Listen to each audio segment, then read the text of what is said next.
ತತ್ಸತ್. ದೇವರೆಂಬುದೇನು ಕಗ್ಗತ್ತಲೆಯ ಗವಿಯೇ, ನಾ ಒರಿಯಲಾರದೆಲ್ಲದ ರೊಟ್ಟು ಹೆಸರೇ, ಕಾವ ನೋರ್ವ ಇರಲ್ಕೆ ಜಗದ ಕಥೆಯೇಕಿಂತು, ಸಾವು ಹುಟ್ಟುಗಳೇನು ಮಂಕುತಿಮ್ಮ. ನಾನು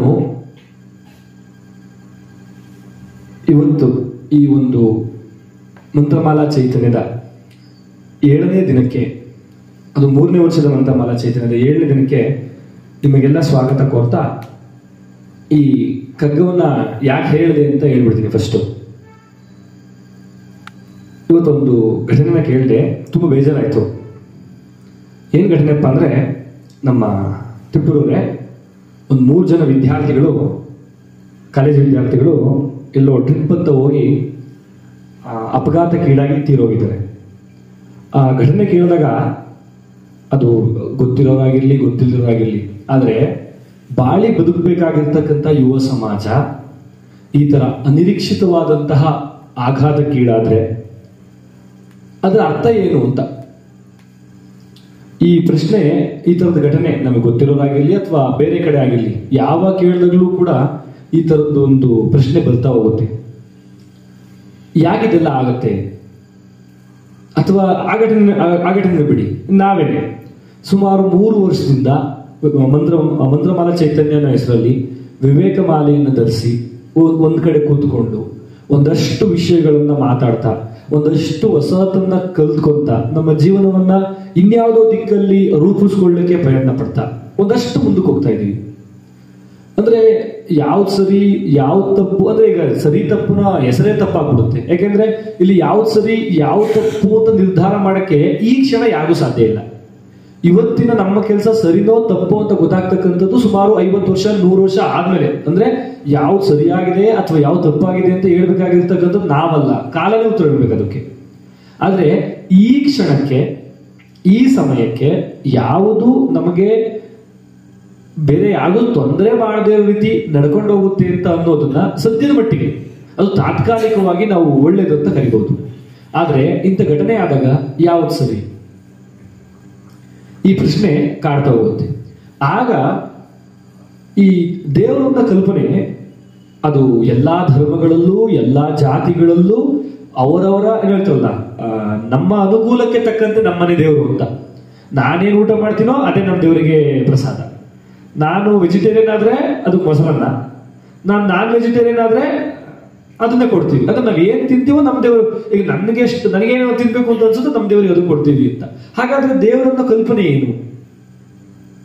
ಅಥವಾ ಈಗ ನೋಡಿ, ಇಲ್ಲೇ ಒಂದು ವಾಕ್ಯ ಏನು, ಕಾವನೋರ್ಮೊಂದು ಇರಲ್ಕೆ ಜಗದ ಕಥೆಯೇಕಿಂತು ಸಾವು ಹುಟ್ಟುಗಳೇನು ಅಂತ.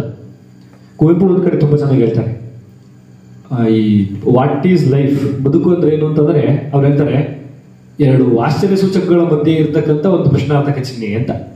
ಅಂದ್ರೆ ಹುಟ್ಟು ಒಂದು ಆಶ್ಚರ್ಯ, ಸಾವು ಕೂಡ ಆಶ್ಚರ್ಯ, ಈಗ ಉಳಿದಿದ್ದೆಲ್ಲ ಪ್ರಶ್ನೆಗಳಷ್ಟೇ ಅಂತ.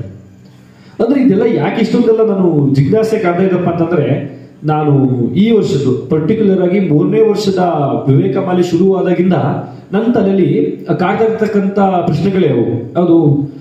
ಯಾವುದು ಶಂಕರಾಚಾರ್ಯರು ಯಾವಾಗ್ಲೂ ಕೇಳ್ತಾ ಇದ್ರು, ಕೋಹಂ ಕುತಯತಃ, ನಾನು ಯಾರು, ನಾನೇಕೆ ಇಲ್ಲಿ ಹಾಕಿದ್ದೀನಿ, ಈ ಪ್ರಶ್ನೆ ಆಗಿರ್ಬೋದು. ಅಥವಾ ಶಂಕರಾಚಾರ್ಯರೇ ಹೇಳಿದಂತಹ ಅಹಂ ಬ್ರಹ್ಮಾಸ್ಮಿ, ನಾನೇ ಬ್ರಹ್ಮ, ಅದು ನಾನೇ ಬ್ರಹ್ಮನ ಒಂದು ಅಂಶ, ಅಥವಾ ನಾನೇ ದೇವರು. ಮಧ್ವಾಚಾರ್ಯರು ಹೇಳ್ತಾರೆ, ಇಲ್ಲ, ನೀನ್ ಬೇರೆ ದೇವರು ಬೇರೆ. ಇಷ್ಟೆಲ್ಲಾ ಪ್ರಶ್ನೆಗಳನ್ನ ಕೊಟ್ಟಂತಹ ವಿಷಯ ಒಂದಿದ್ರೆ ಯಾವ್ದದು? ಅಥವಾ ಈಗ ಯಾವುದೋ ಒಬ್ಬ ವ್ಯಕ್ತಿ, ಈಗ ಫಾರ್ ಎಕ್ಸಾಂಪಲ್ ನಮ್ಮ ಪವರ್ ಸ್ಟಾರ್ ಪುನೀತ್ ರಾಜ್ಕುಮಾರ್ ತಗೊಂಡ್ರೆ, ಅಕಾಲ ಮರಣಕ್ಕೆ ತುತ್ತಾದರು. ಅವರ ಬೆರಳು ತುದಿಯಲ್ಲಿ ಜಗತ್ತಿನ ಎಲ್ಲಾ ಶ್ರೇಷ್ಠ ವೈದ್ಯರು ಕೂಡ ಇದ್ರೂ ಕೂಡ ಅವರಿಗೆ ನೋವು ಅಥವಾ ಅವರ ಸಾವು ಹತ್ತಿರ ಬಂದಂತ ಸಂದರ್ಭದಲ್ಲಿ ಯಾಕೆ ಅವ್ರನ್ನ ಕಾಪಾಡಕ್ ಆಗ್ಲಿಲ್ಲ?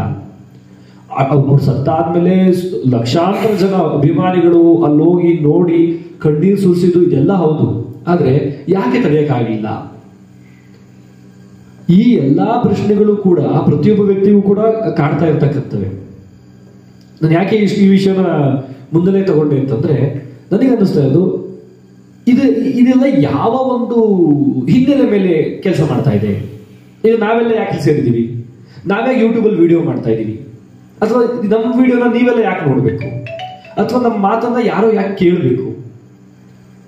ಈ ಒಟ್ಟು ಯಾವ ಒಂದು ಹಿನ್ನೆಲೆಯಲ್ಲಿ ನಾವಿದೆಲ್ಲ ಕೆಲಸ ಮಾಡ್ತಾ ಇದ್ದೀವಿ. ಕೆಲವೊಬ್ರು ಹೇಳ್ತಾರೆ, ಒಂದು ಕತೆ ನಿಮಗೆಲ್ಲರೂ ಗೊತ್ತಿರೋದೇ ಅನ್ಸುತ್ತೆ, ಏನು, ಒಮ್ಮೆ ಒಬ್ಬ ಮನುಷ್ಯನು ಮತ್ತೆ ಒಂದು ದೇವರು ಎದುರು ಬದಲಾದ್ರಂತೆ. ಈ ಕಡೆಯಿಂದ ಮನುಷ್ಯ ಬಂದ, ಆ ಕಡೆಯಿಂದ ದೇವರು ಬಂದ. ಇಬ್ರು ಸಡನ್ ಅಂತ ಇಬ್ರು ತಲೆಯಲ್ಲಿ ಬಂದಿದ್ದು ಒಂದೇ ವಿಷಯ ಅಂತೆ, ನನ್ನ ಸೃಷ್ಟಿಕರ್ತ ಅಂತ. ಮನುಷ್ಯ ದೇವರನ್ನು ನೋಡಿ ಅಂದ್ಕೊಂಡಾನೆ ನನ್ನ ಸೃಷ್ಟಿಕರ್ತ ಅಂತ. ಆ ಕಡೆ ದೇವರು ಕೂಡ ಮನುಷ್ಯ ನೋಡಿ ಅದನ್ನೇ ಅಂದ್ಕೊಂಡಂತೆ ನನ್ನ ಸೃಷ್ಟಿಕರ್ತ. ಯಾಕೆಂದ್ರೆ ಮನುಷ್ಯನ ಸೃಷ್ಟಿ ಮಾಡಿರೋ ದೇವರು ಯಾವುದೇ ಮನುಷ್ಯನನ್ನು ಹೊರತುಪಡಿಸಿ ಯಾವುದೇ ಪ್ರಾಣಿಗಳು ದೇವರನ್ನ ಪೂಜೆ ಮಾಡಿದ್ದಾಗ್ಲಿ ಅಥವಾ ನಮಸ್ಕಾರ ಮಾಡಿದ್ದಾಗ್ಲಿ ಯಾರು ನೋಡೇ ಇಲ್ಲ. ಅಂದ್ರೆ ಪ್ರಾಣಿ ಮಾತ್ರ ಗ್ರಹಣ ಅಥವಾ ಪ್ರಾಣಿ ಮಾತ್ರ ಗ್ರಹಿಕೆಯಿಂದ ಅಷ್ಟು ಮಾತ್ರ ಉಳ್ಕೊಳ್ಳುತ್ತೆ. ಈ ದೇವರು ಅಥವಾ ಯಾವುದೋ ಒಂದು ಉನ್ನತವಾದ ಆದರ್ಶ ಅಥವಾ ಎತ್ತರವಾದಂತಹ ಚಿಂತನೆ ಹುಟ್ಟಿದ್ದು ಮನುಷ್ಯನಲ್ಲಿ ಮಾತ್ರ. ಹಾಗಾದ್ರೆ ದೇವರು ಅಂದ್ಕೋಬೋದಲ್ವಾ, ಇವನೇ ನನ್ನ ಸೃಷ್ಟಿಕರ್ತ ಇರ್ಬೋದು ಅಂತ. ಆದ್ರೆ ಈ ದೇವರು ಅನ್ನೋಕ್ಕಂತ ಕಲ್ಪನೆ ತುಂಬಾ ಅದ್ಭುತವಾದದ್ದು. ಅದು ವಾಸ್ತವ ಕಲ್ಪನೆ, ಆ ಪದಗಳನ್ನ ಹೊರತುಪಡಿಸಿ ಮಾತಾಡೋದಾದ್ರೆ ಇದನ್ನ ಹೇಳೋದಿಲ್ಲ, ಯಾವುದೋ ಒಂದು ನಮ್ಮನ್ನೆಲ್ಲ ಕಂಟ್ರೋಲ್ ಮಾಡ್ತಾ ಇತ್ತಲ್ವಾ. ಈಗ ನಾವೊಂದು ಘಟನೆ ನಮ್ಮ ಜೀವನದಲ್ಲಿ ಎಲ್ಲರಿಗೂ ನಡೆದಿರ್ತಕ್ಕಂಥದ್ದೇ. ಏನೋ ಆಗ್ಬೇಕು ಅಂತ ಗುರಿ ಇಟ್ಕೊಂಡಿರ್ತೀವಿ, ಇನ್ನೇನೋ ಆಗ್ತೀವಿ. ಸಾಮಾನ್ಯವಾಗಿ ನಾವು ಅಂದ್ಕೊಂಡಿದ್ದಕ್ಕಿಂತ ಬೇರೆ ಬೇರೆ ಆಚೆ ಜಾಗಗಳನ್ನ ತಲುಪತಕ್ಕಂಥ ಸಂಖ್ಯೆ ತುಂಬಾ ಜಾಸ್ತಿ. ಹಾಗಾದ್ರೆ ನಾವ್ಯಾಕೆ ನಾವು ಅಂದ್ಕೊಂಡಿದ್ದ ಗಮ್ಯವನ್ನು ಮುಟ್ಟಲ್ಲ? ಅಂದ್ರೆ the plan, the design, what god made to me ಅದು ನಮಗೆ ಗೊತ್ತಾಗಲ್ವ ಬೇಗ? ಅಥವಾ ನಮ್ಮನ್ನ ದೇವರು ನೀನು ಇದಕ್ಕೋಸ್ಕರನೇ ಸೃಷ್ಟಿ ಮಾಡಿದ್ನಪ್ಪ, ನೀನು ಇದೇ ಕೆಲಸ ಮಾಡುವಂತ ನಮ್ಮನ್ನ ಅಲ್ಲಿಂದ ಇಲ್ಲಿ ಕಳಿಸ್ತಾನೆ ಹೇಳ್ಬಿಟ್ರೆ ನಮಗೆ ಈಸಿ ಅಲ್ಲ ಕೆಲಸ ಮಾಡ್ಲಿಕ್ಕೆ. ಆದ್ರೆ ಆ ಥರದ್ದು ಯಾವುದೇ ಒಂದು ವಿಷಯನೂ ನಮಗೆ ಗೊತ್ತಿಲ್ಲ. ಅಥವಾ ದೇವ್ರು ಹಿಂಗೂ ಮಾಡಿರ್ಬೋದಲ್ಲ, ಹೇಗೆ, ನೀನು ಹೋಗು, ನಿನಗೆ ಏನ್ ಬೇಕು ನೀನು ಕಂಡುಕೋ, ನೀನು ಅಕಸ್ಮಾತ್ ತಪ್ಪಾಗಿ ಕಂಡುಕೊಂಡ್ರೆ ನಾನು ಮತ್ತೆ ವಾಪಸ್ ಸರಿಯಾಗಿ ತಗೊಂಡ್ಬರ್ತೀನಿ. ನನಗೆ ನೀನು ಏನೇ ಮಾಡಿದ್ರು ಕೂಡ ನನಗೆ ಬೇಕಾದಂಗೆ ನಾನು ನಿನ್ನ ಕರ್ಕೊಂಡು ಹೋಗ್ತೀನಿ ಅಂತ. ಈಗ ದೇವರು ಅಥವಾ ನಮ್ಮನ್ನ ಹಿಂದ್ಗಡೆಯಿಂದ ಕಾಡ್ತಿರ್ತಕ್ಕಂಥ ಒಂದು ಶಕ್ತಿ ಅಥವಾ ಒಂದು ರೂಪಕ ಅಥವಾ ಒಂದು ನೀವು ಯಾವ್ದಾದ್ರು ತಗೊಳ್ಳಿ, ಯಾವುದು ನಮ್ಮನ್ನೆಲ್ಲ ಕಂಟ್ರೋಲ್ ಮಾಡ್ತಾ ಇತ್ತೆ. ಈಗ ನಾವು ಇಷ್ಟೊಂದು ಇಲ್ಲಿ ಕುತ್ಕೊಂಡು ಒಂದಷ್ಟು ಹೊಸ ವಿಷಯಗಳನ್ನ ಕಲ್ತ್ಕೊಂಡು ಅಳವಡಿಸ್ಕೊಂಡು ನಮ್ಮ ಬದುಕನ್ನ ರೂಪಿಸ್ಕೋಬೇಕು ಅಂತ ಹೋಗ್ತಿದೀವಲ್ವಾ. ಕೆಲವೊಮ್ಮೆ ಅಳವಡಿಸ್ಕೋಬಹುದು, ಕೆಲವೊಮ್ಮೆ ಮಿಸ್ ಆಗ್ಬಹುದು, ಅಥವಾ ಇವತ್ತು ಯಾವುದು ಸರಿ ಅಂತ ಅನ್ಸಿರುತ್ತೆ ಅದ್ ನಾಳೆ ಸರಿ ಅಲ್ಲ ಅಂತ ಕೂಡ ಅನ್ನಿಸ್ಬಹುದು. ಆದ್ರೆ ಅದೆಲ್ಲ ಯಾಕೆ ಮಾಡಬೇಕು? ಅಥವಾ ಈಗ ನಮ್ಮಲ್ಲಿ ಗುರಿ ಇಟ್ಕೊಂತಕ್ಕಂಥದ್ದು, ಆ ಗುರಿಯನ್ನು ಸಾಧಿಸ್ತೀವಿ ಅಂತ ಹೋಗ್ತಕ್ಕಂಥದ್ದು, ಅಥವಾ ದೊಡ್ಡ ದೊಡ್ಡ ಆಂಬಿಷನ್, ಯಾಕೆಂದ್ರೆ ಎಲ್ಲ ದೊಡ್ಡವರು ಹೇಳಿದ್ದಾರೆ ದೊಡ್ಡ ದೊಡ್ಡ ಗುರಿ ಇಟ್ಕೊಳ್ಳಿ, ಆ ಗುರಿ ಕಡೆ ಹೆಜ್ಜೆ ಹಾಕಿ, ಆ ಗುರಿಯನ್ನ ಸಾಧಿಸಿ ಅಂತ. ಯಾಕೆ ಸಾಧಿಸ್ಬೇಕು? ಯಾಕೆಂತಂದ್ರೆ ನಮ್ಮನ್ನ ದೇವರು ಬೇರೆ ಯಾವುದೋ ಪ್ಲಾನಿಗೆ ಡಿಸೈನ್ ಮಾಡಿದ್ರೆ ನಾನು ಗುರಿ ಇಟ್ಕೊಳ್ಳೋದು ಅಪರಾಧನೇ ಆಗುತ್ತಲ್ಲ. ನನ್ನ ಗುರಿ ಆ ದೇವರ ಸೃಷ್ಟಿಗೆ ಅಥವಾ ಆ ದೇವರ ದೃಷ್ಟಿಗೆ ವಿಭಿನ್ನವಾಗ್ಬೋದಲ್ವಾ. ಈ ಎಲ್ಲಾ ಪ್ರಶ್ನೆಗಳು ನನ್ನನ್ನ ಈ ಒಂದು ಮಂತ್ರಮಾಲೆ ಚೈತನ್ಯ ನಮ್ಮ 3ನೇ ವರ್ಷದ ವಿವೇಕಮಾಲೆ ಆಗದಾಗಿಂದ ನನಗೆ ತುಂಬಾ ಕಾಡ್ತಾ ಇತ್ತು. ಯಾಕೆ ಇದೆಲ್ಲ ಮಾಡಬೇಕು, ವೈ, ಯಾಕೆ ಅಂತ ನನಗನ್ಸಿದ್ದು. ಆಮೇಲೆ ನನಗೆ ಅದು ಅನುಭವಕ್ಕೆ ಬಂದಿದ್ದು ಅಂತ ಅನ್ಬೋದು, ಅಥವಾ ನನಗನ್ಸಿದ್ದು, ನನ್ನ ಯೋಚನೆಯ ಮಿತಿಗೊಳದಿದ್ದೇನಪ್ಪ ಅಂತಂದ್ರೆ, ನಾವಿದೆಲ್ಲ ಯಾಕೆ ಮಾಡ್ಬೇಕಪ್ಪ ಅಂತಂದ್ರೆ, ನಮ್ಮನ್ನ ಮೀರಿದಂತಹ ಯಾವುದೋ ಒಂದು ಶಕ್ತಿ ಇದೆ, ಅದೆಲ್ಲರ ಅನುಭವಕ್ಕೂ ಬಂದಿದೆ. ಯಾವುದನ್ನ ನಾವು ಕಂಟ್ರೋಲ್ ಮಾಡಕ್ ಆಗಲ್ಲ, ನಮ್ಮನ್ನೆಲ್ಲ ನಮಗೆ ಗೊತ್ತಿಲ್ಲ ಯಾವುದೊಂದು ಕಂಟ್ರೋಲ್ ಮಾಡ್ತಾ ಇದ್ದೆ ಅನ್ನೋ ಒಂದು ಶಕ್ತಿ, ಅದು ನೀವು ದೇವರು ಅಂತ ಕರ್ಕೊಳ್ಳಿ ಅಥವಾ ಇನ್ನೊಂದೇನಾದ್ರು ಕರ್ಕೊಳ್ಳಿ, ಆ ಶಕ್ತಿ ಅಂತೂ ಇದೆ. ಆ ಶಕ್ತಿಗೆ ಕೃತಜ್ಞತೆಯನ್ನ ಅರ್ಪಿಸೋಕೆ ನಾವು ಇದನ್ನೆಲ್ಲ ಮಾಡ್ತಿದೀವಿ ಅಂತ ನನಗನ್ಸುತ್ತೆ. ಕೃತಜ್ಞತೆ ಯಾಕೆ? ಇವತ್ತು ನಾನು ಈ ಕ್ಷಣ ನಿಮ್ಮೆಲ್ಲರ ಮುಂದೆ ಕುಂತ್ಕೊಂಡು ಮಾತಾಡ್ತಾ ಇದ್ದೀನಿ, ಇದಕ್ಕೆ ನಾನು ಆ ದೇವರಿಗೆ ಕೃತಜ್ಞನಾಗಿರ್ಬೇಕು. ಯಾಕೆಂತಂದ್ರೆ ಇಂಥ ಒಂದು ಅವಕಾಶವನ್ನ ನನಗೋಸ್ಕರ ಕೊಟ್ಟಿದ್ದು ಅದೇ ದೇವರು ಅಥವಾ ಯಾವುದೋ ಒಂದು ಶಕ್ತಿ. ಇನ್ನು ನಾವು ಇಲ್ಲೆಲ್ಲ ಕೂತ್ಕೊಂಡು ಅಥವಾ ನನ್ನ ಮಾತನ್ನೆಲ್ಲ ಕೇಳ್ತಿದ್ದೀರ ನೀವು ಅಂತಂದ್ರೆ, ಮತ್ತೆ ನಮ್ಗೆ ಇಲ್ಲಿ ಕೂರ್ಸೋದಕ್ಕೂ ಕೂಡ ಅದೇ ಶಕ್ತಿ. ಆ ಶಕ್ತಿಯನ್ನ ನಾವು ಹೇಗೆಲ್ಲ ನೋಡ್ಬೋದಪ್ಪ ಅಂತಂದ್ರೆ, ಮತ್ತೆ ಶಂಕರಾಚಾರ್ಯರ ಅದ್ವೈತ ಸಿದ್ಧಾಂತನೇ ಬರುತ್ತೆ. ಈ ಅದ್ವೈತ ಸಿದ್ಧಾಂತವನ್ನ ಅದ್ವೈತ ಸಿದ್ಧಾಂತನೇ ಸತ್ಯ ಅಂತ ಹೇಳಿದಂತಹದ್ದು ನಮ್ಮ ಸೈನ್ಸ್ ಅಲ್ಲಿ. ನಾನು ಯಾಕೆಂದ್ರೆ ವಿವೇಕಾನಂದರು ಜೀವನದಲ್ಲಿ ತುಂಬಾ ಚೆನ್ನಾಗಿರ್ತಕ್ಕಂಥ ಒಂದು ಘಟನೆ ನಡೆಯುತ್ತೆ. ಯಾವುದೋ ಒಂದು ಪ್ರಶ್ನೆ ಎದುರಾಗುತ್ತಂತೆ, ಈ ವಿಜ್ಞಾನವನ್ನ ಸೈನ್ಸ್ ಡೆವಲಪ್ಮೆಂಟ್ ನೋಡಿದಾಗ ನಿಮ್ಗೆ ಏನ್ ಅನ್ಸುತ್ತೆ ಅಂತ ಯಾರೋ ಕೇಳ್ತಾರಂತೆ ವಿವೇಕಾನಂದರನ್ನ. ಅವ್ರು ಹೇಳ್ತಾರೆ, ನನ್ನ ವಿಜ್ಞಾನ ಬಗ್ಗೆ ತುಂಬಾ ಹೆಮ್ಮೆ ಆಗ್ತಾ ಇದೆ. ಯಾಕಪ್ಪ ಅಂತಂದ್ರೆ ಅದೇ ವಿಜ್ಞಾನ ಇವತ್ತು ನನ್ನ ವೇದಾಂತವೇ ಸತ್ಯ ಅಂತ ಪ್ರೂವ್ ಮಾಡ್ತಾ ಇದೆ ಅಂತ. ಅದಕ್ಕೆ ಒಂದು ಬಹಳ ಪ್ರಮುಖವಾದಂತಹ ಒಂದು ಎಕ್ಸಾಂಪಲ್ ಯಾವ್ದಪ್ಪ ಅಂತಂದ್ರೆ, ಯಾವ ಒಂದು ಕಾನ್ಸೆಪ್ಟ್ಗೆ ನೊಬೆಲ್ ಬಂತೋ ಅದೇ ವಿಷಯ, ಅದು ಅನ್ಸರ್ಟನಿಟಿ ಪ್ರಿನ್ಸಿಪಲ್ ಅಂತ. ಹೈಸೆನ್ಬರ್ಗ್ ಅನ್ನೋ ಒಬ್ಬ ಮಹಾನ್ ಭೌತಶಾಸ್ತ್ರಜ್ಞ ಅನ್ಸರ್ಟನಿಟಿ ಪ್ರಿನ್ಸಿಪಲ್ ನ ಕೊಡ್ತಾನೆ. ಅನ್ಸರ್ಟನಿಟಿ ಪ್ರಿನ್ಸಿಪಲ್ ಏನಪ್ಪಾ ಅಂತಂದ್ರೆ, ಈ ಆಟಮ್ ನ ಪೀಸ್ ಮಾಡಿದ್ರೆ ನಮ್ಗೆ ಎಲೆಕ್ಟ್ರಾನ್ ಸಿಗುತ್ತೆ, ಪ್ರೋಟಾನ್ ಸಿಗುತ್ತೆ, ನ್ಯೂಟ್ರಾನ್ ಸಿಗುತ್ತೆ ಅಂತ ಜಗತ್ತಿನ ಎಲ್ಲ ಅಟಮಿಕ್ ಫಿಸಿಕ್ಸ್, ಕ್ವಾಂಟಮ್ ಫಿಸಿಕ್ಸ್ ಮಾತಾಡ್ತಾ ಹೇಳ್ತಾ ಹೋದಂತ ಸಂದರ್ಭದಲ್ಲಿ ಹೈಸೆನ್ಬರ್ಗ್ ಹೇಳ್ತಾನೆ, we are always part of the system and system is part of us. The exact definition of the system is not possible ಅಂತ. ಅಂದ್ರೆ ಯಾವಾಗಲೂ ಕೂಡ ನಾವು ವ್ಯವಸ್ಥೆಯ ಭಾಗವಾಗಿರ್ತೀವಿ, ಜೊತೆಗೆ ವ್ಯವಸ್ಥೆ ನಮ್ಮ ಭಾಗವಾಗಿರ್ತದೆ. ಆ ವ್ಯವಸ್ಥೆ ಹೇಗಿದೆ, ಅದರ ಮೂಲ ಏನು ಅಂತ ಪರೀಕ್ಷೆ ಮಾಡಿ ತಿಳ್ಕೊತಕ್ಕಂಥದ್ದು ಯಾವತ್ತಿಗೂ ಅಸಾಧ್ಯ ಅಂತ. ಇದು ನಮ್ಮ ವೇದಾಂತ ದೇವರಿಗೆ ಕೊಟ್ಟಂತ ಡೆಫಿನೇಷನ್. ದೇವರು ನಮ್ಮೊಳಗಿದ್ದಾನೆ, ಆಚೆನೂ ಇದ್ದಾನೆ. ಅಂದ್ರೆ ಭಗವಂತ ಸರ್ವವ್ಯಾಪಿ ಆಗಿದಂತನು. ಸರ್ವವ್ಯಾಪಿ ಅಂತಂದ್ರೆ ನನ್ನೊಳಗೂ ಇದ್ದಾನೆ, ಆಚೆನೂ ಇದ್ದಾನೆ. ನಾನು ಭಗವಂತನ ಅಥವಾ ದೇವರನ್ನ ಡಿಫೈನ್ ಮಾಡಕೊಟ್ರೆ ನಾನು ನನ್ನನ್ನೇ ಡಿಫೈನ್ ಮಾಡ್ಕೋಬೇಕಾಗತ್ತೆ. ಹಂಗಂತ ನನ್ನನ್ನು ಡಿಫೈನ್ ಮಾಡ್ಕೊಂತಷ್ಟು ಸಾಲುತ್ತಾ ಅಂತಂದ್ರೆ ಇನ್ನೂ ಸಾಲಲ್ಲ. ಬಿಕಾಸ್ ದೇವರು ನನ್ನೊಳಗೂ ಇರೋ ಸತ್ಯ, ಜೊತೆ ನನ್ನಿಂದ ಆಚೆನೂ ಇದ್ದಾನೆ. ನಾನು ದೇವರನ್ನ ಡಿಫೈನ್ ಮಾಡಕೊಟ್ರೆ ಆ ದೇವರು ಆಚೆಯನ್ನು ಡಿಫೈನ್ ಮಾಡಿದ್ರೆ ನನ್ನೊಳಗೂ ಇದನ್ನಲ್ವಾ ಅವನು. ನನ್ನನ್ನ ಬಿಟ್ಟು ನಾನು ಡಿಫೈನ್ ಮಾಡಕ್ ಸಾಧ್ಯ ಇಲ್ಲ. ಅದೇ ತರ ನನ್ನನ್ನು ಡಿಫೈನ್ ಮಾಡ್ತಾ ದೇವರನ್ನು ಬಿಡಕ್ಕೂ ಸಾಧ್ಯ ಇಲ್ಲ. ಯಾಕೆ ಈ ವಿಷಯನ ತಗೊಂಡೋದೆ ಅಂತಂದ್ರೆ, ಈ ಎಲ್ಲಾ ಘಟನೆಗಳು ಯಾವುದೋ ಒಂದು ಕಂಟ್ರೋಲ್ ನಡೀತವೆ ಅಂತಂದ್ರೆ ಯಾವ ಕಾರಣಕ್ಕೆ ನಾವು ಸೇರ್ತೀವಿ. ಮತ್ತೆ ಕುವೆಂಪು ಅವರ ಸಮನ್ವಯ ತತ್ವ, ವಿಶ್ವಮಾನವ ತತ್ವ ಏನಿದೆ ಅದು ಮತ್ತೆ ಹೇಳುತ್ತೆ, ನಾವು ಇವತ್ತು ಈ ಕ್ಷಣ ಇಲ್ಲಿ ಕುಂತು ಒಂದು 10 ನಿಮಿಷ ಧ್ಯಾನ ಮಾಡ್ತೀವಿ ಅಂತಂದ್ರೆ ಈ ಧ್ಯಾನದ ಒಂದು ಪ್ರಯೋಜನ ಆಗಿರ್ಲಿ ಅಥವಾ ಅದರ ವ್ಯಾಪಕತೆ ಆಗಿರ್ಲಿ ಇನ್ಯಾವತ್ತೋ ನಮ್ಮನ್ನ ಮುಟ್ಬಹುದು. ಇವತ್ತು ಯಾವ ಘಟನೆ ತುಂಬಾ ಕ್ಷುದ್ರ ಅಥವಾ ತುಂಬಾ ಚಿಕ್ಕದು ಅಥವಾ ಏನೋ ಬೆಲೆ ಇಲ್ಲದ್ದು ಅಂತ ಅನ್ಸುತ್ತೋ, ಈ ಘಟನೆ ಮುಂದೆ ಯಾವುದೋ ಒಂದು ಮಹಾನ್ ಪ್ರೇರಣೆಗೆ ಕಾರಣ ಇರಬಹುದು. ಹಾಗಾಗಿ ಯಾವುದನ್ನೂ ಕೂಡ ಚಿಕ್ಕದಾಗಿ ಭಾವಿಸಬೇಡಿ ಅಂತ ಕುವೆಂಪು ಹೇಳ್ತಾರೆ. ಆ ವಿಶ್ವಮಾನವ ತತ್ವದಲ್ಲೂ ಅಳವಡಿಸಿದ್ದು ಕೂಡ ಅದೇ ನಮ್ಮ ದೇವರು ಅಂತಾದಂತಹ ಒಂದು ದೃಷ್ಟಿ ಅಂತ ಹೇಳ್ಬೋದು. ಯಾಕೆ ಆ ದೇವರನ್ನ ದೃಷ್ಟಿನ ನಾನು ಮತ್ತೆ ಮತ್ತೆ ಒತ್ತಿ ಹೇಳ್ತಾ ಇದ್ದೀನಿ ಅಂತಂದ್ರೆ, ನಮ್ಮ ದೇವರಿಗೆ ಅದೇನಂತಲ್ಲ, ಏನು ಪೂಜೆಗಳ ಆಡಂಬರ ಬೇಕಾಗಿಲ್ಲ, ಅಥವಾ ಮೆರವಣಿಗೆಗಳ ಪ್ರಾರ್ಥನೆಗಳ ಯಾವುದೂ ಬೇಕಾಗಿಲ್ಲ.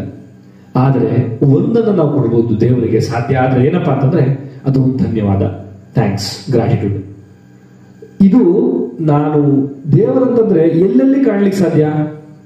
ಮತ್ತೆ ನಮ್ಮ ಸನಾತನ ಸಂಸ್ಕೃತಿಯ ಬೇರಿಗೆ ಬಂದ್ರೆ ನಾವು ಎಲ್ಲದರಲ್ಲೂ ದೇವರನ್ನು ನೋಡ್ತೀವಿ. ಕಲ್ಲು, ಮಣ್ಣು, ಮರ, ಪ್ರಾಣಿ, ಪಕ್ಷಿ ಅಂದ್ರೆ ದೇವರಂತಂದ್ರೆ ನಮ್ಮಲ್ಲಿ ತುಂಬಾ ಸುಲಭವಾಗಿರ್ತದೆ. ದೇವರಂದ್ರೆ ಏನಂತ ಡಿಫೈನ್ ಮಾಡಿ ತುಂಬಾ ಸುಲಭ. ನಮ್ಮಲ್ಲಿ ನಾನು ನಡ್ಕೊಂಡು ಹೋಗ್ಬೇಕಾದ್ರೆ ಯಾವುದೋ ಒಂದು ವಸ್ತುಗೆ ಅಕಸ್ಮಾತ್ ನನ್ನ ಕಾಲ್ ತಾಗತ್ತೆ, ನಾನು ನಮಸ್ಕಾರ ಮಾಡ್ಕೋತೀನಿ, ಅದೇ ದೇವರು. ಅಂದ್ರೆ ಯಾವುದನ್ನೂ ಕೂಡ ನೋಯಿಸೋ ಉದ್ದೇಶ ನಂದಲ್ಲ, ಜೊತೆಗೆ ನಾನು ಅದಕ್ಕೆ ಧನ್ಯವಾದವನ್ನು ಅರ್ಪಿಸ್ತೀನಿ. ಈಗ ನಮ್ಮಲ್ಲಿ ಹಿಂದೆ ಹಳ್ಳಿಗಳಲ್ಲಿ ಅಥವಾ ಈಗಲೂ ಕೂಡ ಕೆಲವೊಂದಷ್ಟು ಹಿರಿಯರು ಮಾಡ್ತಾರೆ. ಬೆಳಿಗ್ಗೆ ಎದ್ದಂತ ಸಂದರ್ಭದಲ್ಲಿ ಸೂರ್ಯನಿಗೆ ನಮಸ್ಕಾರ ಮಾಡ್ತಕ್ಕಂಥದ್ದು. ನಾನು ಸೂರ್ಯ ನಮಸ್ಕಾರ ವ್ಯಾಯಾಮ ಬಗ್ಗೆ ಮಾತಾಡ್ತಾ ಇಲ್ಲ. ಬೆಳಿಗ್ಗೆ ಎದ್ದು ಆಚೆ ಬಂದು ಸೂರ್ಯ ಕಂಡಾಗ ಸೂರ್ಯನ ದಿಕ್ಕಿ ನಿಂತ್ಕೊಂಡು ನಮಸ್ಕಾರ ಮಾಡ್ತಕ್ಕಂಥದ್ದು. ಅದು ಸೂರ್ಯನಿಗೆ ಅವನು ದೇವರನ್ನು ಪೂಜೆ ಮಾಡ್ತಕ್ಕಂಥಲ್ಲ, ಸೂರ್ಯನಿಗೆ ಕೃತಜ್ಞನಾಗಿರ್ತಕ್ಕಂಥದ್ದು. ಅದರ ಹಿನ್ನೆಲೆ ಏನು?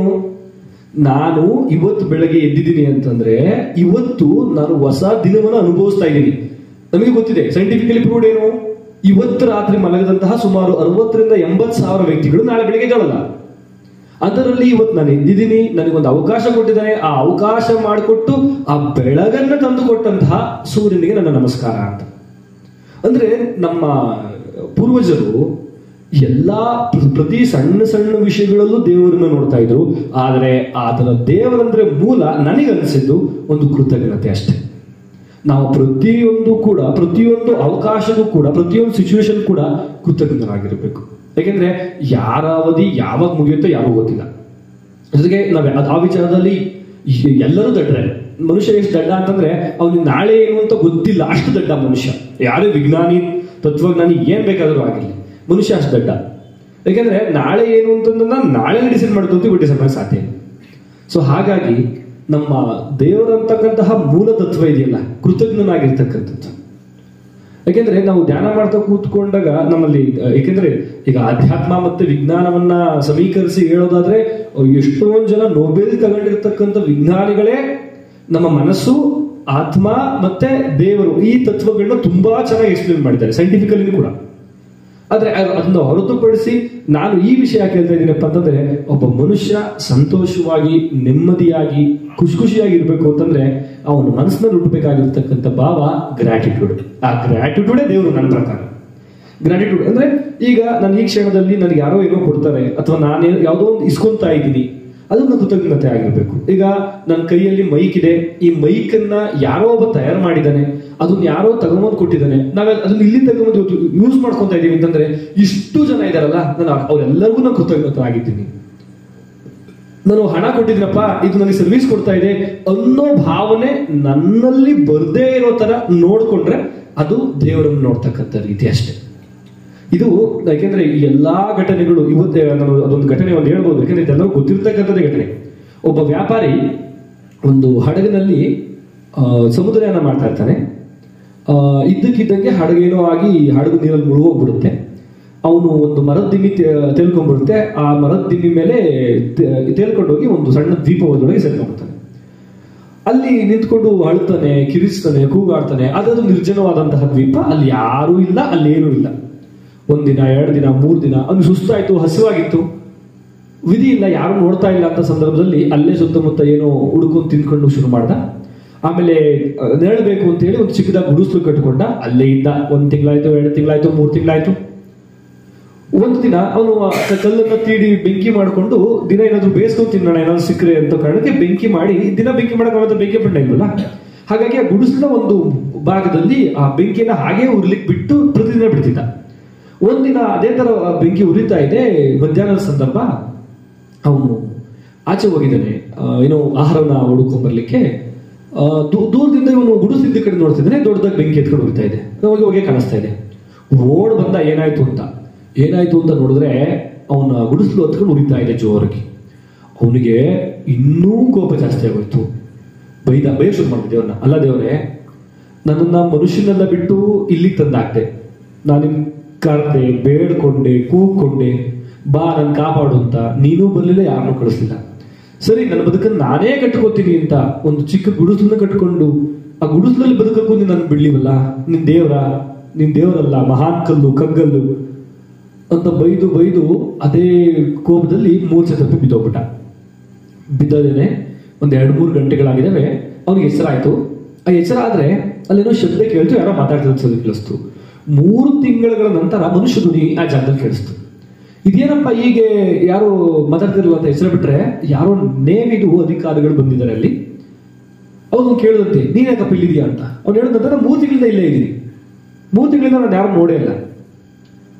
ಆ 3 ತಿಂಗಳು ನಾನು ಇಲ್ಲೇ ಇದ್ದೀನಿ, ನೀವ್ ಯಾರು ನೋಡ್ಲಿಲ್ಲ, ಇವತ್ತಾಗಿ ಬಂದ್ರಿ ಅಂತಂದ್ರೆ ಅವ್ನು ಹೇಳ್ತಾನೆ, ಆ ನೇವಿ ಅಧಿಕಾರಿ ಹೇಳ್ತಾನೆ, ನೋಡಪ್ಪ, ಇದು ನಿರ್ಜನವಾದ ದ್ವೀಪ, ನಮಗೆ ಗೊತ್ತು, ಇಲ್ಲಿ ಯಾರು ಮನುಷ್ಯ ವಾಸ ಮಾಡಲ್ಲ. ಇಲ್ಲಿ ಇವತ್ತು ನಾವು ಇಲ್ಲೇ ನಮ್ಮ ಹಡಗು ಪಾಸ್ ಆಗ್ಬೇಕಾದ್ರೆ ದೂರದಿಂದ ನೋಡಿದಾಗ ಇದ್ರ ಮೇಲೆ ಹೊಗೆ ಕಾಣ್ತು ಅಂದ್ರೆ ಇಲ್ಲಿ ಯಾರೋ ಇದ್ದಾರೆ, ಅವ್ರಿಗೆ ನಮ್ಮ ಸಹಾಯ ಬೇಕಾಗಿದೆ, ಅದಕ್ಕೆ ಜೋರ ಬೆಂಕಿ ಹಾಕಿದ್ದಾರೆ ಅಂತ ಹೇಳಿ ನಮ್ಮ ಹಡಗನ್ನ ಹತ್ರ ತಗೊಂಡ್ಬಂದು ಅಲ್ಲಿ ನಮ್ದು ಚಿಕ್ಕ ಬೋಟಲ್ಲಿ ಈ ನೇವಿಗೆ ಬಂದು ನೀನ್ ಇಲ್ಲಿ ಬಿದ್ದಿದ್ದೆ ಅಂತ. ಆಗ ಆ ವ್ಯಕ್ತಿ ಜೋರಾಗಿ ಅಳ್ಳಿ ಶುರು ಮಾಡೋದಂತೆ. ಅಳ್ತಾ ಆಕಾಶ ಕಡೆ ನೋಡ್ತಾ ಹೇಳದಂತೆ, ದೇವ್ರೆ, ನಾನು ನಿನ್ನ ತುಂಬಾ ಬೈದ್ಬಿಟ್ಟೆ, ನಿನ್ ತುಂಬಾ ಕೆಟ್ಟವನು ಅಂತ ಅಂದ್ಕೊಂಡೆ, ಆದ್ರೆ ನೀನ್ ಕೆಟ್ಟವನಲ್ಲಪ್ಪ. ಇವಾಗ ನನ್ನ ಗುಡಿಸ್ಲು ಹೋಯ್ತು ಅಂತ ನಿನ್ ಬೈದೆ, ಆದ್ರೆ ನನ್ನ ಗುಡಿಸ್ಲನ್ನ ಕಿತ್ಕೊಂಡಂತಹ ನೀನು ನನಗೆ ಪುನರ್ಜನ್ಮ, ನನಗೆ ಹೊಸ ಬದುಕನ್ನೇ ಕೊಟ್ಟಿದ್ಯಾ ಅಂತ ಹೇಳುದಂತೆ. ಈ ಕಥೆ ನಡೆದಿದೆಯೋ ಅಥವಾ ಕಾಲ್ಪನಿಕನೋ ಗೊತ್ತಿಲ್ಲ, ಅದ್ರ ತಾತ್ಪರ್ಯ ಮಾತ್ರ ಎಷ್ಟು ಸುಂದರವಾಗಿದೆಯಪ್ಪ ಅಂತಂದ್ರೆ ಸುಲಭವಾಗಿ ಅರ್ಥ ಆಗ್ಬಿಡುತ್ತೆ. ನಾವು ಅಂದ್ಕೊಂಡಿದ್ದು ನಡೀದೇ ಇದ್ದಾಗ ದೇವರಿಗೋ ಅಥವಾ ಇನ್ನೊಬ್ಬರಿಗೋ ಶಾಪ ಆಗ್ತಕ್ಕಂಥ ನಾವು ಎಷ್ಟು ಬಾರಿ ಕೃತಜ್ಞತೆಯನ್ನು ಹೊಂದ್ಕೊಂಡಿದ್ದೀವಿ ಅಂತ.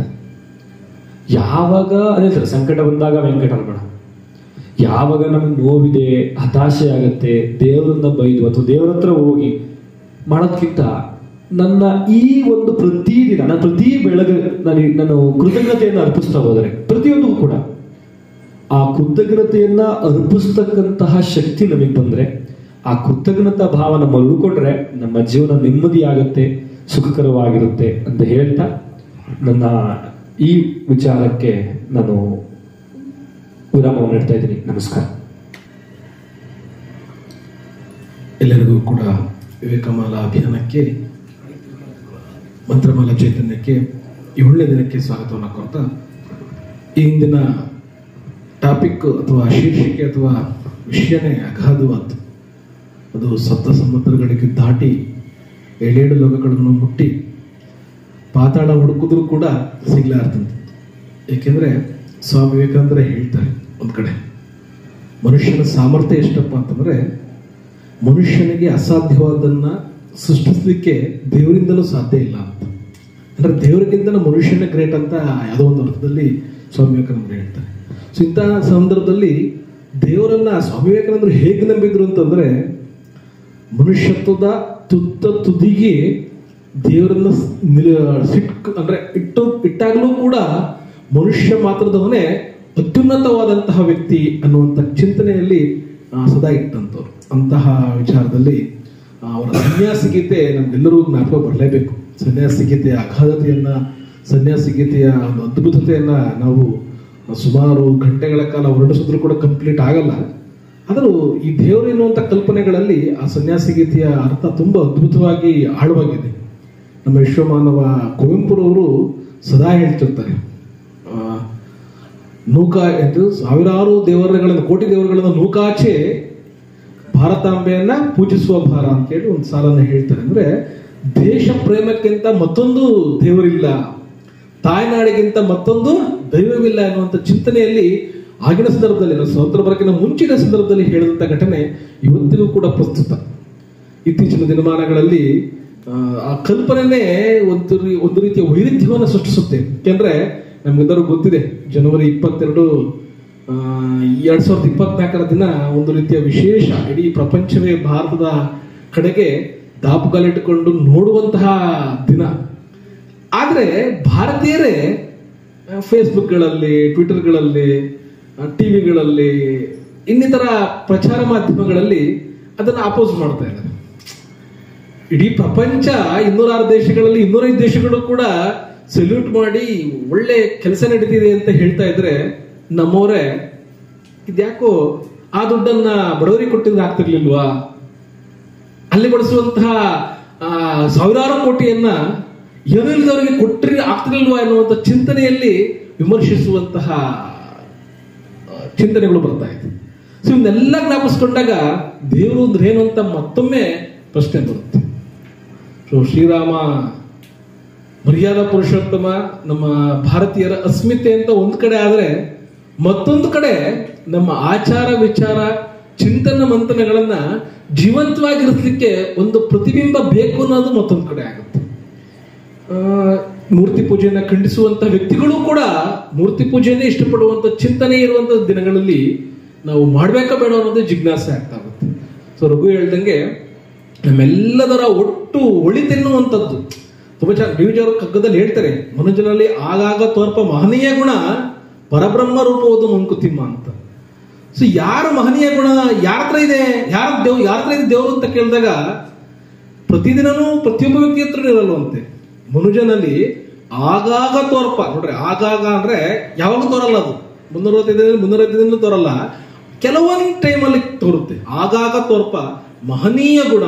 ಮಹನೀಯ ಗುಣ ಅಂತಂದ್ರೆ ಎಲ್ಲರನ್ನೂ ಕಾಪಾಡುವಂತಹ, ನಮ್ಮೂರು ಅನ್ನುವಂಥ ಚಿಂತನೆ ಬರುವಂತಹ ಗುಣ ಪರಬ್ರಹ್ಮ ರೂಪನದು ಅಂತ, ಅಂದ್ರೆ ದೇವರ ರೂಪದ್ದು ಅಂತ ಹೇಳ್ತಾರೆ. ಸೊ ಇಲ್ಲೆಲ್ಲ ಹೇಳ್ತಾ ಹೋದ್ರೆ ಆ ದೇವರ ಬಗ್ಗೆ ತುಂಬಾ ಡೀಪ್ ಆಗಿ ಮಾತಾಡ್ಲಿಕ್ಕೆ ಹೋಗ್ಬೋದು. ಆದ್ರೆ ಸ್ವಾಮಿ ವಿವೇಕಾನಂದರ ಚಿಂತನೆಯ ಜೊತೆಗೆ ಇಟ್ಕೊಂಡಾಗ ನಾವು ದೇವರನ್ನೋದೇನು, ಅದು ಕಗ್ಗತಲೆಯ ಗವಿ ನಾವರಿಯಲಾರದ ಎಲ್ಲರ ಹುಟ್ಟು ಹೆಸರೇ ಕಾವನೋವ ನೆರಳಕ್ಕೆ ಜಗದ ಕಥೆಯಕ್ಕಿಂತ ಸಾವು ಹುಟ್ಟಗಳೇನು ಮಂಕುತಿಮ್ಮ ಅಂತ ಕಗ್ಗವನ್ನು ಹೇಳಿದ್ನಲ್ಲ, ಅಲ್ಲಿ ನಾವು ಈ ಕಗ್ಗತಲೆ ಗವಿಯೊಳಗೆ ಕೂತ್ಕೊಂಡು ದೇವರನ್ನ ಹುಡುಕೋದು, ಅಥವಾ ವಿಜೃಂಭಣೆಯಿಂದ ಲೈಟ್ ಅರೇಂಜ್ಮೆಂಟ್ ಮಾಡ್ಕೊಂಡು ಕೂಕೊಂಡು ದೇವರನ್ನ ಹುಡುಕೋದು?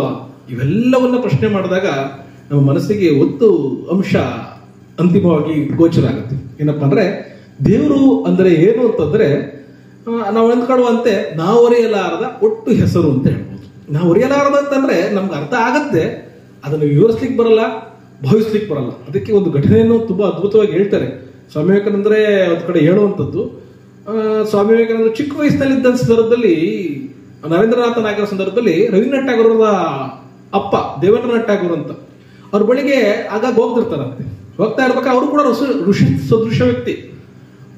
ಎಲ್ಲರನ್ನೂ ಕೇಳಿರ್ತಾರೆ, ದೇವ್ರು ನೋಡಿದ್ರ ಅಂತ ಎಲ್ಲರಿಗೆ ಗೊತ್ತಿದೆ ನಿಮ್ಗೆ ಸ್ಟೋರಿ. ರಾಮಕೃಷ್ಣ ಪರಮಹಂಸರನ್ನು ಕೇಳಿರ್ತಾರೆ, ದೇವ್ರು ನೋಡಿದ್ರೆ ನೀವು ಹೇಗಿದ್ದ ಅಂತೆಲ್ಲ ಕೇಳಿರ್ತಾರೆ. ಒಂದ್ಸಲಿ ಇವರು ದೇವೇಂದ್ರನಾಥ್ ಠಾಗೂರ್ ಹತ್ರ ಹೋದಾಗ, ನೀವು ದೇವ್ರನ್ನ ನೋಡಿದಿರಾ ಅಂತ ಪ್ರಶ್ನೆ ಕೇಳಿದಾಗ ಹೌದು ಅಂತ ಹೇಳ್ತಾರೆ. ರವೀಂದ್ರನಾಥ್ ಠಾಗೂರ್ ಅವ್ರ ತಂದೆ. ತುಂಬಾ ಆಶ್ಚರ್ಯ ಆಗುತ್ತೆ, ಹೇಗಿರ್ತಾನೆ ಅಂತ ಕೇಳಿದಾಗ ಅದನ್ನ ಹೇಳಲಿಕ್ಕೆ ಆಗಲ್ಲ ಮಗು, ಅದನ್ನ ಅನುಭವಿಸಿದ್ರೆ ಮಾತ್ರನೇ ಗೊತ್ತಾಗೋದು ಅಂತ ಹೇಳ್ತಾರೆ. ಹೌದಾ, ಹೇಗೆ ಅನುಭವಿಸೋದು ಅಂತ ಪ್ರಶ್ನೆ ಕೇಳ್ತಾನೆ. ಆ ಅನುಭವಿಸುವಂತಹ ಪ್ರಕ್ರಿಯೆಯನ್ನು ಕೂಡ ನಮ್ಮ ಕೈ ಹೇಳಲಿಕ್ಕಾಗಲ್ಲ, ಅದೇ ದೇವರು ಅಂತ ಹೇಳ್ತಾರೆ. ಇವನಿಗೆ ಗೊಂದಲ ಆಗುತ್ತೆ, ಇನ್ನು ಜಾಸ್ತಿ ಗೊಂದಲ ಆಗುತ್ತೆ. ಇವ್ರೇನು ಕೇಳಿದ್ರೆ ಸ್ಪಷ್ಟವಾಗಿ ಆನ್ಸರ್ ಹೇಳ್ತಿಲ್ವಲ್ಲ, ಏನೋ ಹೇಳ್ತಿವ್ರಲ್ಲ ಅಂತ ಅನ್ಸುತ್ತೆ. ಒಂದ್ಸಲಿ ವಾಪಸ್ ಬರ್ತಾರೆ. ವಾಪಸ್ ಬಂದ್ಮೇಲೆ ನರೇಂದ್ರನಾಥ ಮತ್ತೊಂದು ದಿನ ದೇವೇಂದ್ರನಾಥ್ ಭೇಟಿ ಮಾಡೋ ಸಂದರ್ಭದಲ್ಲಿ ಹೋಗ್ತಾ ಇರ್ಬೇಕಾರೆ ಬೆಳಗಿನ ಜಾವ ಒಂದು 6-6:30 ಸಮಯದಲ್ಲಿ ಒಂದು ಕೆರೆಯ ಸನ್ನಿವೇಶ, ಚಳಿಗಾಲ ಅಂತ ಸಮಯದಲ್ಲಿ ಕೆರೆಯಿಂದ ಮೇಲಕ್ಕೆ ಒಂದು ರೀತಿಯ ಹಿಮ ಎದಳ್ತಾ ಇರುತ್ತೆ. ಅದೇ ಸಂದರ್ಭದಲ್ಲಿ ಸೂರ್ಯ ಹುಟ್ಟಿರ್ತಾನೆ. ಸೂರ್ಯ ಹುಟ್ಟಿರುವ ಸಂದರ್ಭದಲ್ಲಿ ಸೂರ್ಯನ ಕಿರಣಗಳು ಆ ಮಂಜಿನ ಹನಿಗಳ ಮೇಲೆ, ಕೆರೆಗಳ ಹನಿಗಳ ಮೇಲೆ, ಆ ಕೆರೆಯಲ್ಲಿರುವಂತಹ ಕಮಲದ ಮೇಲೆ, ಆ ಹಸಿರು ಪತ್ರದ ಮೇಲೆ, ಆ ಎಲೆಗಳ ಮೇಲೆಲ್ಲ ಆ ಸೂರ್ಯ ಕಾಣ್ತಾ ಇರ್ತಾನೆ, ಅದರ ಪ್ರತಿಬಿಂಬ ಕಾಣ್ತಾ ಇರುತ್ತೆ. ಇದನ್ನು ನೋಡಿದಾಗ ಒಮ್ಮೆ ನರೇಂದ್ರನಾಥ ಕಣ್ಣು ಮುಚ್ಕೊಂಡು ಎಷ್ಟು ಅದ್ಭುತವಾದಂತಹ ರಮ್ಯವಾದ ಪ್ರಕೃತಿ ಅಂತ ಹೇಳ್ಕೊಂಡು ಹೋಗ್ತಾ ಇರ್ಬೇಕಾರೆ ದೇವೇಂದ್ರನಾಥ್ ಠಾಗೂರ್ ಸಿಕ್ಕದಂಗೆ ನರೇಂದ್ರನ್ ಹೇಳ್ತಾನೆ, ಇವತ್ತು ನಿಂಗೆ ದೇವ್ರ ಕಂಡ ಅನ್ಸುತ್ತೆ, ನಿನ್ನ ಕಣ್ಣುಗಳಲ್ಲಿ ದೇವ್ರು ಕಾಣ್ತಾ ಇದ್ದಾರೆ ಅಂತ. ಸೊ ಇಲ್ಲಿ ಏನು ಅಲ್ಲಿ ನರೇಂದ್ರನಾಥನಿಗೂ ಗೊತ್ತಿಲ್ಲ ಏನ್ ನೋಡಿದೆ ಅಂತ. ದೇವೇಂದ್ರನಾಥ್ ಠಾಗೂರ್ಗೆ ಅನುಭವ ಗೊತ್ತಾಗಿದೆ ಆಲ್ರೆಡಿ, ಇವನು ನೋಡಿದಾನೆ ಅಂತ. ಅಂದ್ರೆ ಅರ್ಥ ಎಷ್ಟು ಅದ್ಭುತವಾದತ್ತಪ್ಪ ಅಂದ್ರೆ ಇದನ್ನು ನಾನು ವಿವರಿಸಲಿಕ್ಕೂ ಕಷ್ಟ ಆಗ್ತದೆ, ಯಾಕಂದ್ರೆ ಭಾಷೆಯ ತೊಡಕು, ದೇವರನ್ನು ವಿವರಿಸಲಿಕ್ಕೆ ಭಾಷೆ ತೊಡಕೆ ಇದೆ. ಸೊ ಅದಕ್ಕೆ ರಾಮಕೃಷ್ಣ ಪರಮಹಂಸರು ಒಂದ್ಸಲಿ ಕೇಳ್ಬಿಡ್ತಾರೆ ನೇರವಾಗಿ, ಅಲ್ಲ ಗುರುಗಳೇ, ನೀವು ಪ್ರತಿದಿನ ಕಾಳಿಯನ್ನ ಮಾತಾಡಿಸ್ತಿರಂತೆ, ಕೇಳ್ತಿರಂತೆ, ನಮ್ ಜೊತೆ ಹೆಂಗ್ ಮಾತಾಡ್ತಾರೆ ಹಂಗೆ ಮಾತಾಡ್ತಿರಂತೆ, ದಯಮಾಡಿ ದೇವರನ್ನ ನನಗೂ ತೋರಿಸಿ ಅಂತ ಕೇಳ್ಕೊಳ್ತಾರೆ. ಆಗ ನೋಡಪ್ಪ, ನಾನು ಕಣ್ಣು ಮುಚ್ಚಿದಾಗ ನನಗೆ ಕಾಳಿ ಮಾತೆ ಕಾಣ್ತಾಳೆ, ಅಂತರಂಗದ ಕಣ್ಣು ಮುಚ್ಚಿದಾಗಲ್ಲ, ಬಹಿರಂಗದ ಕಣ್ಣನ್ನು ಮುಚ್ಚಿದಾಗ ಕಾಳಿ ಮಾತೆ ಕಾಣ್ತಾಳೆ. ಅಂತರಂಗದ ಕಣ್ಣು ತೆರೆದಾಗ ಆದ್ರೆ ನೀನು ನನಗೆ ದೊಡ್ಡವನು ಕೊಡೋ, ನಾನು ಒಬ್ಬ ಕಾಳಿಯನ್ನ ಮಾತ್ರ ನೋಡ್ತಾ ಇದ್ದೀನಿ, ನೀನು ಕಣ್ತೆರೆ ಇಡೀ ಪ್ರಪಂಚದಾದ್ಯಂತ ಕಾಣುವರೆಲ್ಲ ನೀನು ದೈವಗಳೇ ಅಂತ ಉಪದೇಶವನ್ನು ಕೊಡ್ತಾರೆ ರಾಮಕೃಷ್ಣ ಪರಮಹಂಸರು. ಸೊ ಅದು ಎಷ್ಟು ಇಂಪ್ರೆಸ್ ಮಾಡ್ಬಿಡುತ್ತಪ್ಪ ಅಂತಂದ್ರೆ ನರೇಂದ್ರನಾಥನ ಅಂದ್ರೆ ಅವ್ರು ಯಾವತ್ತೂ ಕೂಡ ನಿಮ್ಮಂತೆ ಪೂಜೆಗೋಸ್ಕರ ಮುಡುಪಾಗಿಡುವಂತ ದಿನಗಳನ್ನಿರ್ಬೋದು, ಜಪ ತಪ ಮಂತ್ರಗಳು, ಈ ರೀತಿಯ ಒಂದು ವೈಭವೀಕರಣದ ಚಿಂತನೆಗಳನ್ನಿರ್ಬೋದು, ಏನನ್ನೂ ಮಾಡಲ್ಲ. ಅವ್ರ ಥಿಂಕಿಂಗ್ ಒಂದೇ, ಸೇವೆ ಸೇವೆ ಸೇವೆ. ಈ ರೀತಿ ಚಿಂತನೆಯಲ್ಲಿ ಸದಾ ಹೋಗೋದ್ರಿಂದ ಅಲ್ಲಿ ನರೇಂದ್ರನಾಥನವರು ಪ್ರತಿಯೊಂದು ಮನುಷ್ಯನಲ್ಲೂ ಕೂಡ ದೇವರನ್ನ ಕಂಡ್ರು.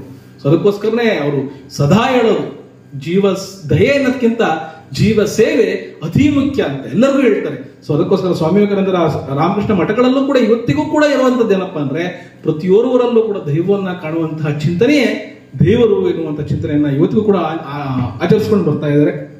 ಸೊ ಇಂತಹ ಸಂದರ್ಭದಲ್ಲಿ ನಾವು ಈ 7ನೇ ದಿನಕ್ಕೆ ಕಾಲಿಟ್ಟಿರುವ ಸಂದರ್ಭದಲ್ಲಿ ನಾವು ಅಂದ್ಕೊಳ್ಬೇಕಾದಂತೆ, ದೇವರು ಅಂತಿದಂಗೆ ನಾವೊಂದು ರೀತಿಯ ಭವ್ಯವಾದಂತಹ, ಒಂದು ರೀತಿಯ ದಿವ್ಯವಾದಂತಹ ಒಂದು ಮಹಾನ್ ಯೋಚನಾ ಲಹರಿಯನ್ನ ಬದಿಗಿಟ್ಟು ಸರಳೀಕರಣದಲ್ಲೂ ಅತಿ ಸರಳೀಕರಣ, ಆ ಕಲ್ಪನೆಯಲ್ಲಿ ನಾವು ದೇವರನ್ನ ಕಂಡಾಗ ಮಾತ್ರ ನಮಗೆ ದೈವ ಉಳಿತಾನೆ ಅಂತ ಹೇಳ್ತಾ, ದೇವರ ಬಗ್ಗೆ ಮಾತಾಡ್ಲಿಕ್ಕೆ ಹೇಳಿದ್ರೆ ಸಮಯಕ್ಕೆ ಸಾಕಾಗೋದಿಲ್ಲ. ಯಾರು ನಮ್ಮ ಸಮಯದ ಮಿತಿಯಲ್ಲಿ ದೇವರು ಅಂತ ಹೇಳಲಿಕ್ಕೆ ಸಾಧ್ಯನೇ ಇಲ್ಲ. ಯಾವರಿಗೆ ಒಳಿತನ್ನು ಬಯಸ್ತಾನೋ, ಯಾರಿಗೆ ಹೇಳ್ತಾರೆ ನಾ ದೇವ್ರು ಶಾಪ ಕೊಟ್ಬಿಡ್ತಾನಪ್ಪ, ನನಗೆ ಇನ್ನೂ ಕೂಡ ಕ್ವಶನ್ ಮಾರ್ಕ್, ದೇವರು ಅದನ್ನ ಹೆಂಗ್ ಶಾಪ ಕೊಡ್ತಾನೆ ಅಂತ. ದೇವ್ರ ಪದಬದ್ಧತೆಗೆ ಶಾಪ ಪದನೇ ಬರಲ್ಲ ಆಕ್ಚುಲಿ. ನಾನು ಆದವ್ರು ಮುನಿಸ್ಕೊಂಡ್ಬಿಟ್ಟವನೇ, ಮುನಿಸ್ಕೊಂತಾನ ದೇವರೇ ಅಲ್ಲ ಅಂತ. ಈ ದೇವರು ಬಲಿ ಕೇಳ್ತಾನೆ ಅಂದ್ರೆ ಆಕ್ಚುಲಿ ದೇವರೇ ಅಲ್ಲ ಅಂತ. ಸೊ ಈ ರೀತಿ ಚಿಂತನೆಗಳಲ್ಲಿ ನಮ್ಮಲ್ಲಿ ಆಸೋರ್ಕಕ್ಕೆ ಬಂದ್ಬಿಟ್ಟವು. ಆ ಕಂದಾಚಾರಗಳು, ಅಂಧಾಚರಣೆಗಳು ಇವೆಲ್ಲ ಸೇರ್ಕೊಂಡ್ಬಿಟ್ಟು ನಮ್ಮ ಧರ್ಮದಲ್ಲಿ ಎಲ್ಲೋ ಕೆಲವೊಂದ್ ಕಡೆ ತೊಡಕುಗಳನ್ನ ಮಾಡಿದೆ. ನಿಜವಾದ ದೈವ ಯಾರನ್ನೂ ಶಪಿಸಲ್ಲ, ನಿಜವಾದ ದೈವ ಕೋಪಿಸಿಕೊಳ್ಳಲ್ಲ, ನಿಜವಾದ ದೈವ ಯಾವ ಬಲಿಯನ್ನೂ ಕೂಡ ಕೇಳಲ್ಲ. ದೇವರು ಸೃಷ್ಟಿಸಿರುವಂತದ್ದೇ. ಕುರಿ ಬಲಿ ಕೊಡ್ತಿದ್ದೀರಾ, ಅದನ್ನು ದೇವರೇ ಸೃಷ್ಟಿಸಿರೋದು. ಕೋಳಿ ಬಲಿ ಕೊಡ್ತಿದ್ದೀರಾ, ಅದನ್ನು ದೇವರೇ ಸೃಷ್ಟಿಸಿರೋದು. ನೀವು ಅನ್ನ ಇಡ್ತೀರಾ, ಮುದ್ದೆ ಇಡ್ತೀರಾ, ಅಥವಾ ಇನ್ನೊಂದೇನಾದ್ರು ಸಾಂಬಾರ್ ಇಡ್ತೀರಾ, ಅಥವಾ ಸಿಹಿ ಮಾಡಿ ಇಡ್ತೀರಾ, ಎಲ್ಲವನ್ನೂ ಕೊಟ್ಟಿರೋದು ದೇವರೇ. ಅವನು ಕೊಟ್ಟಿರೋದನ್ನ ಅವನಿಗೆ ಕೊಡೋದು ಏನು ವಿಶೇಷ ಏನಿಲ್ಲ, ಅವ್ನು ಕೇಳೋದು ಇಲ್ಲ ಅದನ್ನ. ಆದರೂ ಕೂಡ ನಮ್ಮ ಒಂದು ತೃಪ್ತಿಗೋಸ್ಕರ, ನಮ್ಮ ಕೃತಜ್ಞತೆಗೋಸ್ಕರ ಒಳಿತನ್ನ ದೇವರಿಗೆ ಇಡಬೇಕು ಅಂತ. ನೋಡಿ, ಬಾಳೆಹಣ್ಣನ್ನ ಇಡ್ತೀವಿ ನಾವು, ಕಲ್ಪನೆ ನೋಡ್ಕೋಬೇಕು. ತೆಂಗಿನಕಾಯಿನ ಇಡ್ತೀವಿ, ಇದಕ್ಕೂ ಒಂದು ಸಿಂಬಾಲಿಕ್ ಆಗಿದೆ. ಇಡೀ ಬೀಜಗಳಲ್ಲಿ ಅತ್ಯಂತ ಶುಭ್ರವಾದ ಬೀಜ ಅಂತಂದ್ರೆ ತೆಂಗಿನಕಾಯಿ. ಅಡಿಯಿಂದ ಮುಡಿವರೆಗೂ ಉಪಯೋಗ ಇರುವಂತ ಮರ, ಅದರ ದೊಡ್ಡ ಬೀಜ ತೆಂಗಿನಕಾಯಿ. ಆ ತೆಂಗಿನಕಾಯಿನ ಶುಭ್ರವಾಗಿ ಒಡೆದಾಗ ಒಳಗೆ ಬಿಳಿಯ ಇದಿರುತ್ತೆ, ಕಾಯಿ ಇರುತ್ತೆ, ಅದರೊಳಗೆ ಎಳನೀರಿರುತ್ತೆ, ಶುದ್ಧವಾದ ನೀರು. ಹೀಗೆ ನಮ್ಮತನವನ್ನ ನಾವು ಒಡೆದಾಗ ನಮ್ಮೊಳಗೆ ಶುಭ್ರತೆ ಮತ್ತು ತಿಳಿ ನೀರಿದ್ದಾಗ ಮಾತ್ರ ದೇವರಿಗೆ ಅರ್ಪಿಸ್ಲಿಕ್ಕೆ ಸಾಧ್ಯ ಅನ್ನೋದನ್ನು ತೆಂಗಿನಕಾಯಿ ಓದಿಸುತ್ತೆ.